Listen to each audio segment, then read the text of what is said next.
북한의 탄도미사일 발사에 대한 유엔 안보리의 추가 제재 결의안이 결국 불발됐습니다. 토니 블링컨 미 국무장관은 미국이 주도한 국제 질서를 중국이 지키지 않을 경우 따를 수밖에 없는 환경을 만들겠다고 했습니다. 아침엔 월드 시작하겠습니다. 오늘도 국제외교안보 심층 취재를 담당하는 안의근 기자 만나보겠습니다. 쉽지 않을 거라고 예상은 했었는데 결국 불발이 됐네요.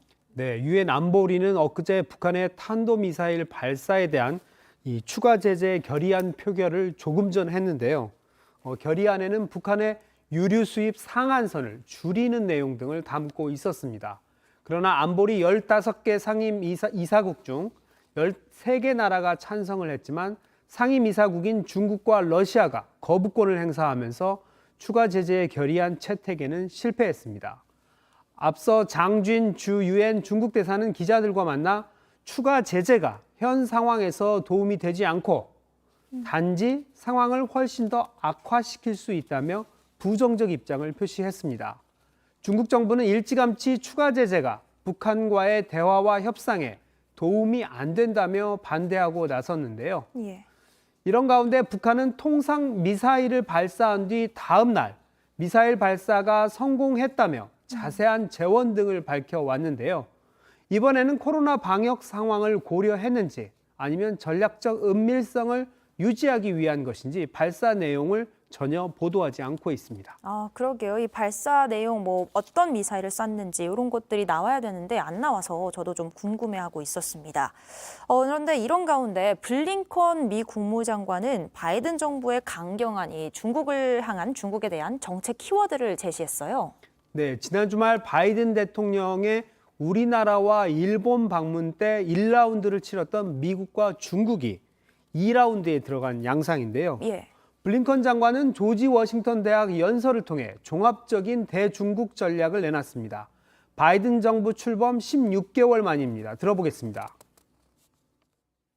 But we cannot rely on Beijing to change its trajectory.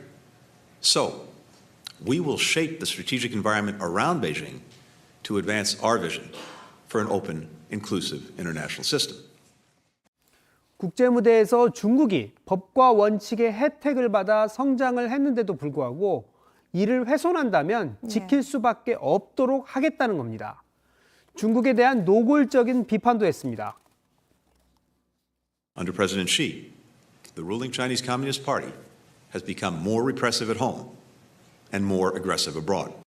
Under President Xi, 이 같은 미국의 인도 태평양 전략의 허점을 중국은 찾고 있는데요. 왕이 국무위원 겸 외교부장은 솔로몬 제도를 시작으로 남태평양 8개 섬나라 방문을 시작했습니다.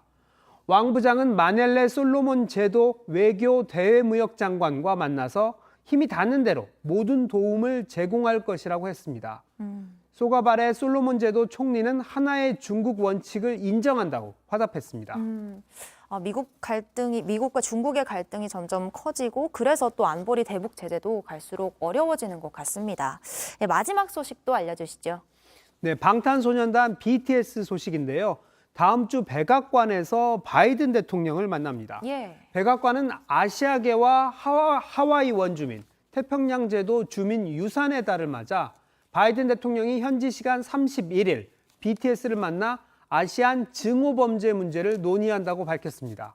미국 대통령이 개별적인 음악 그룹을 백악관으로 초청하는 건 이례적인 일인데요. 유엔 총회 연설도 그렇고 백악관까지 가서 아시안 증오범죄 문제에 대해 꾸준히 목소리를 내는 것도 정말 기대가 됩니다. 단순히 어떤 인기를 넘어서 늘 의미 있는 활동을 해왔던 BTS였기 때문에 앞으로의 행보도 기대가 됩니다. 지금까지 안혜근 기자였습니다.